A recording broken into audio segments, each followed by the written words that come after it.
그리스 신화 속에 보면 야누스라고 하는 신이 있습니다. 야누스의 신의 특징은 얼굴은 하나인데 머리는 하나인데 얼굴이 두 개입니다. 앞을 볼 수 있고 뒤를 볼 수 있습니다. 과거를 볼 수 있고 미래를 내다볼 수 있습니다. 과거를 알고 미래를 압니다.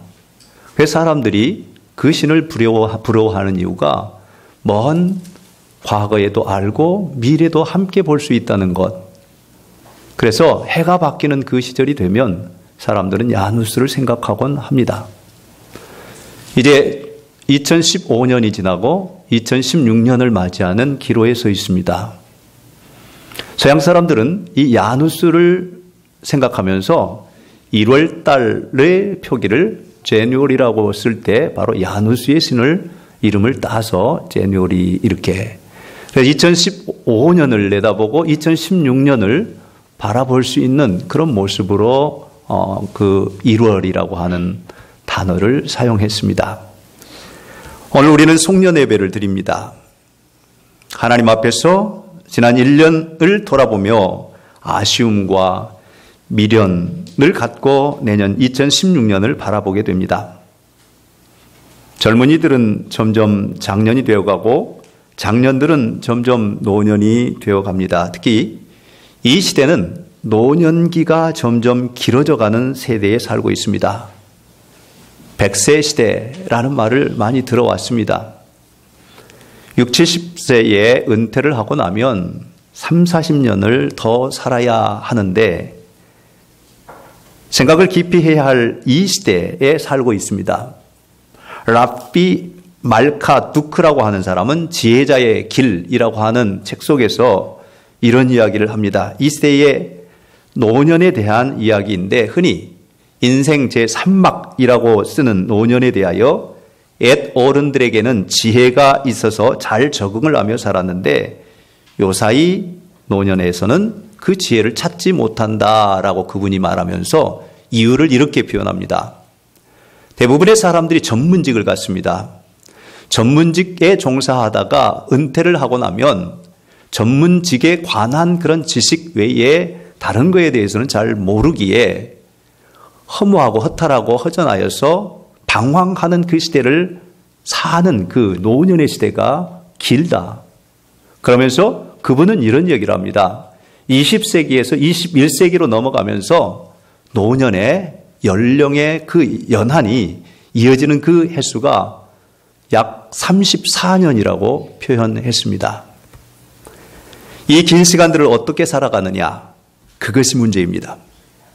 이 일을 위해서 젊은이나 어른이나 지혜를 모아야 한다고 강조합니다. 저는 오늘 송년 예배를 드리면서 이 시간에 대한 생각을 같이 나누어 보려고 합니다. 지나가는 시간들을 누구도 붙잡을 수가 없습니다. 그래서 유수처럼 흘러가는 시간이라고 표현합니다. 이것을 세월이라고 표현하지요. 그 세월은 누구도 붙들 수가 없습니다. 그러나 앞으로 다가오는 시간, 그 시간에 대해서는 마음만 먹으면 얼마든지 붙들고 나의 것으로, 나의 가정의 것으로, 우리 교회의 것으로, 내 직장의 것으로 만들 수 있다는 사실이죠. 그래서 지나간 시간들을 되돌릴 수는 없지만 앞으로 다가오는 시간을 나를 위해서, 가정을 위해서, 교회를 위해서, 나라와 민족을 위해서, 세계 평화를 위해서 유용하게 사용할 수 있는 그것이 바로 지혜라는 생각을 하면서 가는 세월, 오는 시간이라고 하는 제목으로 말씀을 나누려고 합니다. 보통 시간에 대하여 사람들은 둘로 크게 구분합니다. 하나는 달력을 넘기고 시계의 시침이나 초침이나 분침이나 이 시계의 흐름을 따라서 그저 흘러가는 시간, 이것을 연대기적인 시간 이렇게 표현하죠. 누구나 다 맞이해서 보내는 시간들이 바로 연대기적인 시간입니다. 또 하나가 있다면 모든 일에 있어서 필요 적절한 때에 이루어지는 그 시간, 때를 의미하는데 그것은 무르익은 시간 이렇게 표현합니다. 지나가는 세월은 허송세월이 될 수 있지만 내게 주어진 시간을 기회로 삼고 최선을 다할 때 나의 삶 가운데 무르익은 시간을 맞이할 수가 있습니다. 야곱은 나름대로 그의 생을 애쓰며 수고하며 최선을 다하여 살았던 인물입니다. 하나님께서 주시는 복에 대한 욕심이 많아 형 에서에게서 팥죽을 써서 장자권과 축복권을 얻어냈던 사람입니다. 형을 두려워하면서 외삼촌 라반의 집으로 가서 사는 그 세월 동안 사랑하는 라헬을 위해서 자그마치 14년 동안을 봉사합니다. 가족과 가산을 쌓기 위해서 6, 7년을 더 수고하고 애쓴 다음에 고향으로 돌아오지요. 12아들을 지닌 야곱은 그 마음 가운데 한 가지 한이 서려져 있습니다. 사랑하는 라헬을 통하여 낳은 요셉, 11번째 아들이었던 요셉, 그를 잃어버린 아픔이 너무 커서 늘 마음에 상처가 되고 한이 되었습니다. 물론 야곱의 아들들은 알지요. 요셉의 형들은 알고 있었습니다. 지나친 아버지의 사랑, 그 사랑을 못 보아서 결국 요셉을 죽이기로 작정했다가 구덩이 속에 넣었다가 이스마엘 상인들에게 팔아서 애굽으로 팔려가 보디발의 집에 노예 생활 종살이를 하는 그런 과정. 형들은 알고 있었지만 아버지 야곱은 알지 못하였습니다. 그래서 늘 한이 되고 한이 맺혀서 그 아들을 그리워하면서 죽은 줄로만 알고 살았습니다. 그런데 이렇게 마음 한구석에 남겨진 한이 서려 있는 삶을 보내는 시간들은 그저 흘러가는 세월이었습니다. 긴 세월. 그러나 하나님의 때, 무르익은 시간, 섭리와 계획과 하나님의 목적이 있는 그 시간이 다가옴을 우리는 성경을 통해서 읽어보게 됩니다. 야곱과 그의 식구들이 먹고 살아야 하는 그 곳의 현장에 기근과 가뭄으로 인하여서 먹을 거리가 하나도 없게 되자 결국 애굽으로 곡식을 사러 야곱의 아들들이 건너가게 됩니다.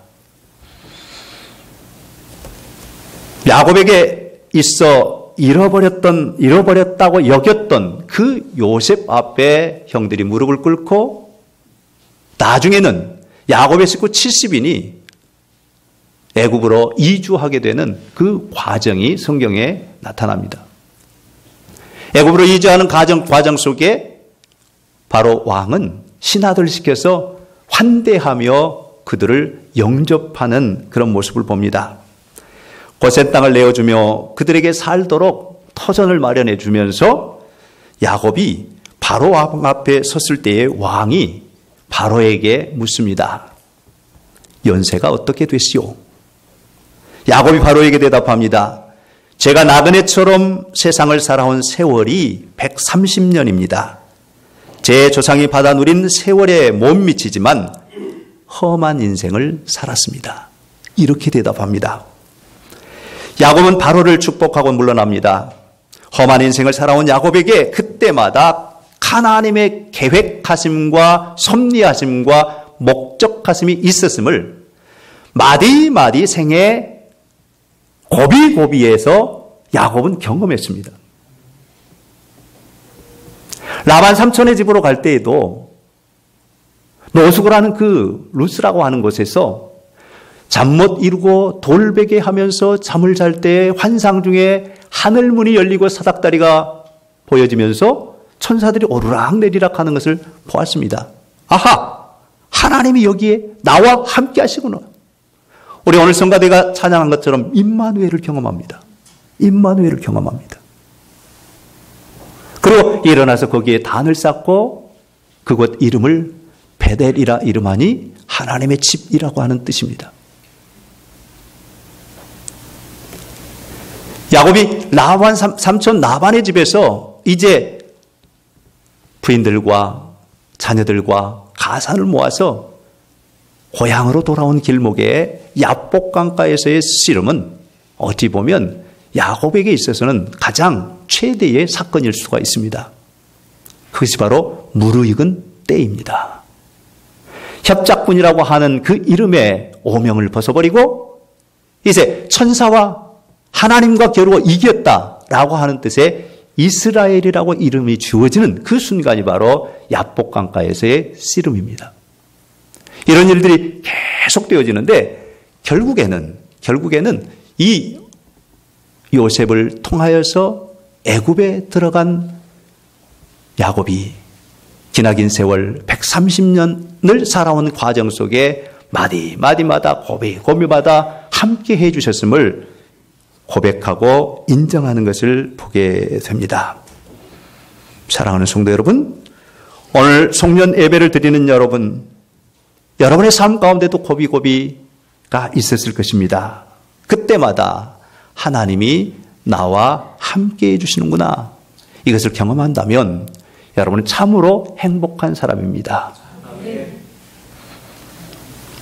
지나긴 세월 속에서 여러분을 세워주시기 위해서 여러 가지 어려움을 만났지만 그 일들이 풀이되는 과정에서 아하, 하나님의 뜻이었구나라고 경험되어진다면, 느껴진다면, 깨달아진다면, 알아진다면 이것은 하나님의 축복이라고 할 수가 있습니다. 오늘 우리의 신앙의 초점이 바로 여기에 머물러야 합니다. 하나님의 인도하심, 하나님의 이끄심, 하나님의 역사하심, 하나님의 도우심, 하나님의 계획, 하나님의 목적, 하나님의 섭리가 내 삶 가운데 있어서 때마다 시마다 고비마다 이끌어 가시는구나 하는 그 사실을 안다면 바로 하나님의 복이 나의 삶 속에, 나의 가정 가운데, 우리 교회 가운데, 내 직장과 일터 가운데, 내 사업장 가운데 임하시는구나 경험하게 되는 그런 은혜의 삶이 계속되는 줄로 믿습니다.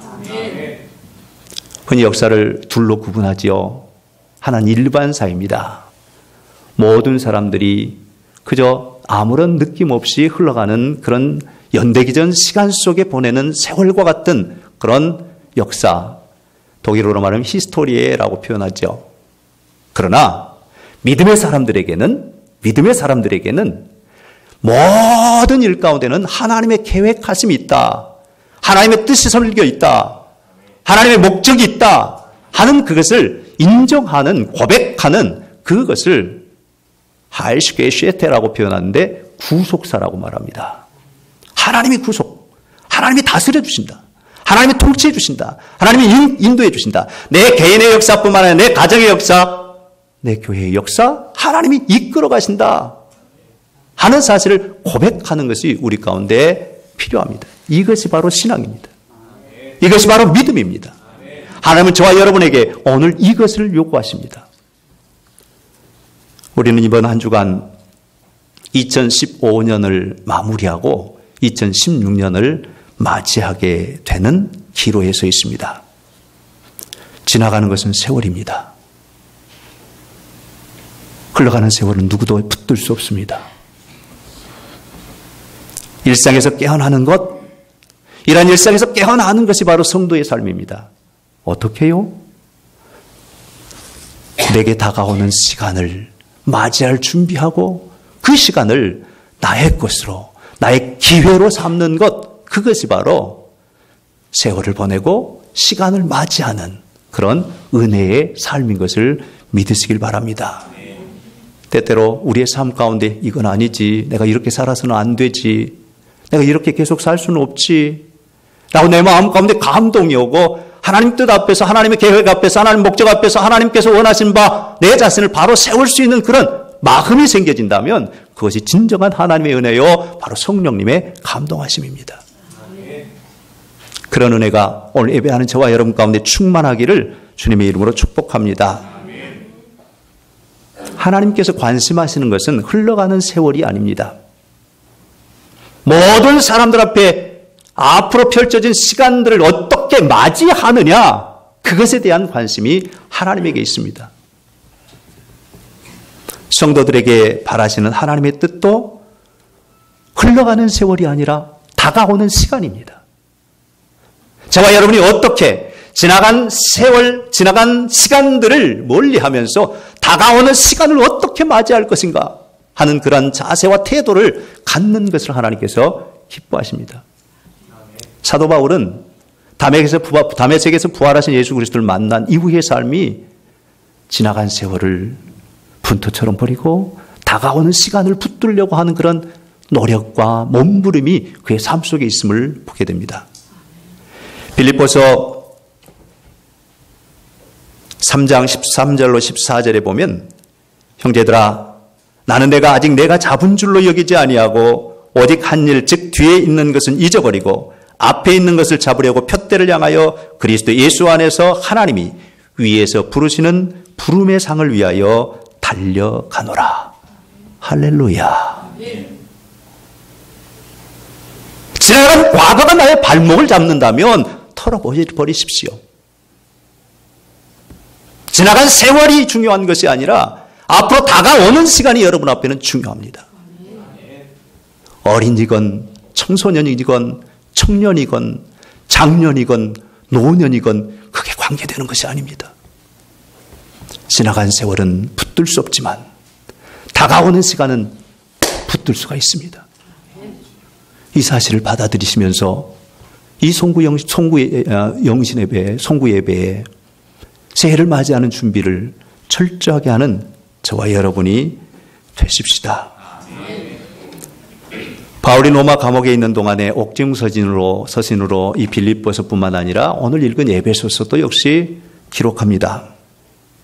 바울의 젊은 날에 예수님을 핍박하고 믿음의 사람들 옥에 가둔 일에 대한 뉘우침과 돌이킴과 새로운 결단이 그 옥중에서 있었고 빌립보서를 비롯한 에베소서 등등의 서신을 쓰면서 하나님의 백성들, 하나님의 사람들, 천국의 시민권자들에게 결단하기를 촉구하며 권면하는 말씀을 계속 주고 있습니다. 그 중에서 시간에 대한 깨달음,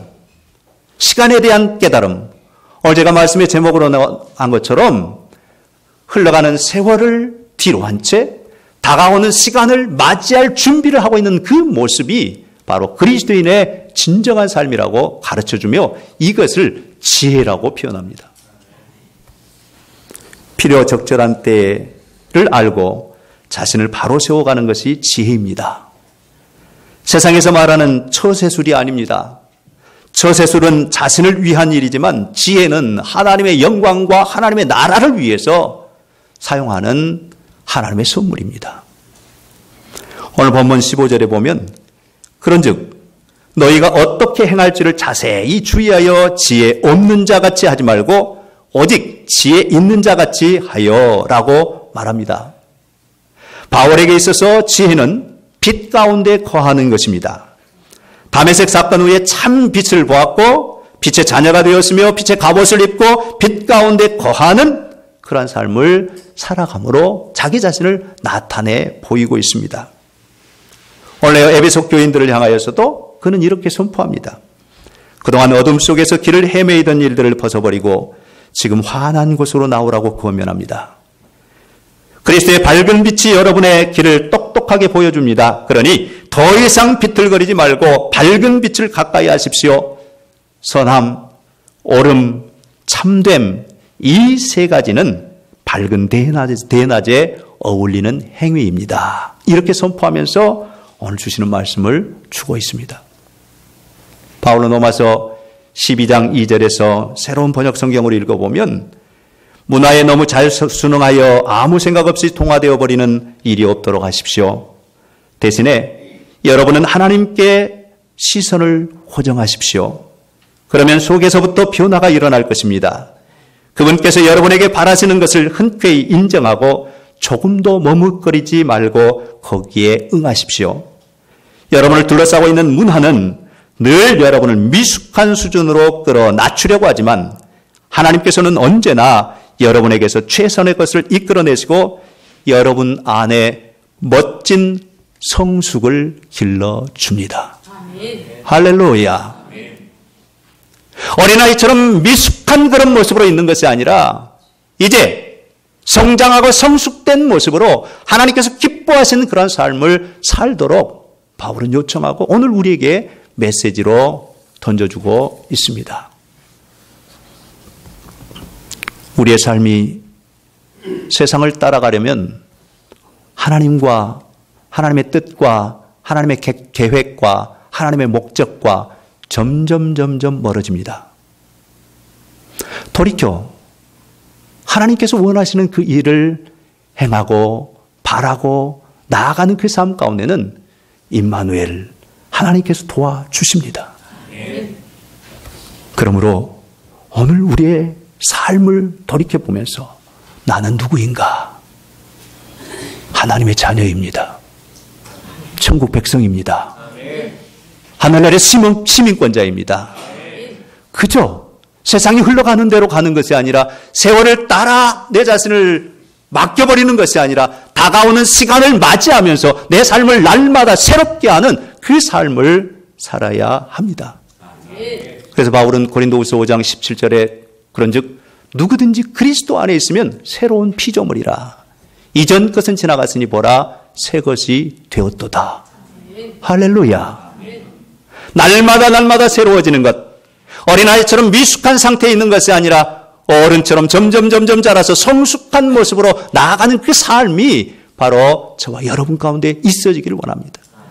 이것은 다른 데 있는 것이 아니라 주님을 향한 열정, 주님을 향한 사랑, 주님을 향한 헌신, 주님을 향한 마음, 주님을 향한 나의 온몸이 주님에게 주목할 때 이런 변화가 내 안으로부터 내 심령 깊숙한 곳으로부터 일어나게 된다는 사실을 성경은 우리에게 분명히 선포하고 있습니다. 우리 모두에게 똑같은 시간이 주어집니다. 어린아이나 청소년이나 청년이나 장년이나 노년이나 누구에게나 하루 24시간 똑같은 시간이 주어집니다. 그러나 어떤 사람은 그 시간을 모두 허비해버리고 낭비해버리고 맙니다. 반면에 어떤 사람은 다가오는 시간을 나의 것으로 만들면서 오히려 24시간이 아니라 25시를 사는 사람도 있습니다. 방법이 딱 하나 있습니다. 주님 안에서 기뻐하는 일이죠. 허니 하는 말 가운데 슬픔은 나누면 절반이고 기쁨은 나누면 배가 2배라요. 우리 안에 주님 안에서 기뻐하고 즐거워하고 주님 안에 쉬지 않고 기도하고 항상 범사에 감사하는 그런 마음이 계속될 때 우리 안에 기쁨이 2배이기에 하루 24시간을 사는 것이 아니라 48시간을 사는 줄로 믿습니다. 오늘 예배하는 여러분에게 그런 은혜가 넘쳐나기를 주님의 이름으로 축복합니다. 이 은혜를 누리는 방법은 가는 세월은 미련 없이 보내고 오는 시간을 나의 것으로 만들어내는 그 삶이 오늘 우리 가운데 있게 하는 일입니다. 아프리카의 어느 종족은 몸과 영이 따로따로라고 생각하는 부족이 있습니다. 어느 선교사가 거기서 전도를 하고 선교를 하는데 집차를 타고 그 부족 중에 한 분을 이렇게 모시고 다른 지역으로 이렇게 이동을 하는데 부릉부릉 하면서 차가 이렇게 세게 달려가니까 옆에 있던 그 부족, 그분이 이렇게 얘기합니다. 잠깐만요. 좀 멈춰주세요. 그래서 멈췄습니다. 왜 그러세요? 그랬더니 내 몸은 지금 빨리 가고 있는데 내 영이 아직 따라오지 못하고 있으니 먼저 가시든가 아니면 나를 여기다 두고 먼저 가시든가 아니면 좀 기다려 주십시오. 그러더랍니다. 여러분, 우리의 삶은 그분의 풍습이나 그분들의 그 부족들의 풍습이나 습관들은 그런 모습으로 신앙하고 있지만 우리는 몸 따로 영 따로 혼 따로가 아닙니다. 하나님과 함께 가는 거죠. 그렇기 때문에 우리의 영이 새로워지면 우리의 마음도 새로워지고 우리의 몸도 새로워지는 그런 은혜를 누리게 될 줄로 믿습니다. 중년의 신사가 아들이 초등학생인데 운동회 하는 곳에 참여했다가 점심을 맛있게 먹고 이제 번외 경기로 학부형들의 달리기 시합이 있어서 이 신사가 당차게 나갔습니다. 이유인즉슨 어린 학창 시절에 그가 달리기 선수였거든요. 그래서 많은 그 학부형들과 함께 달리기 하면 틀림없이 자기가 1등하리라고 생각을 했습니다. 그러고서는 땅 하는 출발 신호가 나자 열심히 달리다가 중간쯤에 가서 그만 넘어져서 무릎팍을 다쳤습니다. 그리고 제일 꼴찌로 도착했습니다. 자리에 돌아와서 아내가 물었습니다. 여보, 어떻게 해서 그렇게 넘어졌어? 그랬더니 이분 하는 얘기가, 있잖아, 내 마음은 저기 가는데 몸은 여기 있는 거야. 그래서 내 마음을 따라잡으려고 하다가 그만 넘어지고 말았어. 그런 얘기를 했습니다. 여러분, 우리의 삶 가운데 때때로 내 마음이 먼저 가고 몸이 따로 가는 경우도 있고요. 그러나 중요한 것은 하나님의 뜻 앞에서, 하나님의 계획 앞에서, 하나님의 목적 앞에서 내 자신이 함께 가는 그것이 참으로 중요합니다. 오늘 하나님은 저와 여러분 가운데 가는 세월을 멀리한 채 어느 시간 속에서 주님과 함께 하기를 원하시는 모습을 바라보는 저와 여러분이 될 수 있기를 주님의 이름으로 축복합니다. 누군가가 그렇게 얘기하대요. 하나님의 시간표는 2분 전이랍니다. 2분 전이랍니다. 물론 사람의 시간과 하나님의 시간은 다릅니다. 1000년이라고 하루가 1000년 같은 것이 하나님의 시간입니다. 그러나 명심하십시오. 하나님의, 우리 주님의 다시 오실 그날이 멀지 않습니다. 여러분의 삶 가운데, 아니 여러분의 지금의 삶 가운데 죽음 이후에 영원한 생명이 있지만 이 세상에 살아가는 그 시간이, 여러분에게 주어진 시간이 얼마일 것 같습니까? 아주 오래일 것 같습니까? 아니요. 그 시간은 알 수가 없습니다. 그러나 우리에게 주어진 시간, 우리에게 다가오는 그 시간을 꼭 붙들고 우리 자신들을 올곧게 세우는 그런 은혜의 삶이 저와 여러분 가운데 계속되기를 바랍니다. 아멘. 언젠가는 그분 앞에 우리가 발가벗은 모습으로 서게 될 것이고, 그분이 내어놓은 그 저울 앞에서 나의 무게를 달아볼지도 모릅니다. 그러므로 깨어나십시다. 일어나십시다. 아멘. 주님의 시간에, 주님의 때에, 주님 안에서 무르익은 그 시간에 내 자신을 맞춰가는 그 삶이 저와 여러분 가운데 있어지기를 주님의 이름으로 축복합니다. 아멘. 사랑하는 성도 여러분, 저는 목사로서 책임감을 가지고 선포합니다. 만약에 이 말을 선포하지 않으면 주님 앞에서 내가 책임 추궁을 당할지도 모르기에 분명하게 선포합니다. 여러분, 잠에서 깨어나십시오. 죽음의 관에 그 문을 열고 제끼고 나오십시오. 그리스도께서 여러분에게 빛을 보여주실 것입니다. 그러니 여러분의 발걸음을 살피십시오. 머리를 쓰십시오. 기회를 얻을 때마다 그 기회를 선용하십시오. 지금은 긴박한 때입니다. 오늘 에베소서 5장 15절 16절 말씀을 새로운 번역성으로 읽어드렸습니다. 세월을 아끼라. 기회를 얻을 때마다 그 기회를 선용하십시오. 때가 악하니라. 지금은 긴박한 때입니다. 말년에 밤모섬에서 유배되어 기도하던 요한에게 하나님께서 환상을 보여주시는데 새하늘과 새 땅을 보이시며 수정과 같은 생명수의 강물을 보여주십니다. 그 강줄기가 흐르는 곳곳마다 12가지의 과일들이 무르익어가고, 그리고 그 나무 잎은 치료의 재료가 된다라고 말씀을 주십니다. 그러면서 환상을 보고 있는 요한에게 들려주시는 음성이 두루마리의 애언의 말씀을 임봉하지 말라 하시며 때가 가깝다고 선포합니다. 요한계시록 22장 11절로 13절입니다. 불의를 행하는 자는 그대로 불의를 행하고, 더러운 자는 그대로 더럽고, 의로운 자는 그대로 의를 행하고, 거룩한 자는 그대로 거룩하게 하라. 보라, 내가 속히 오리니 내가 줄 상이 내게 있어 각 사람에게 그 행한 대로 갚아주리라. 나는 알파와 오메가요, 처음과 마지막이요, 시작과 마침이라. 알파와 오메가, 처음과 나중, 시작과 끝이라는 뜻이 무엇일까요? 시간의 주인이신 하나님, 그분이 여러분에게 주어진 그 시간을 선용하기를 원하십니다. 악한 것에 사용하는 것이 아니라 선용하기를 원하십니다. 그 사실을 인정하시면서 오늘 2015년 마지막 주일 예배 드리시면서 우리의 마음, 우리의 태도, 우리의 신앙을 다시 한번 결단하십시다. 만종이라는 성화가 있죠. 해가 저물어 가는데 농부들이 하루의 일과를 마치면서 저 멀리서 들려오는 종소리에 머리 숙여 고요하게 기도하는 모습. 이 그림을 그린 장 프랑스와 밀레는 어릴 때부터 할머니의 신앙생활에 감동을 받아 일평생 성경을 손에서 놓지 않았다고 합니다.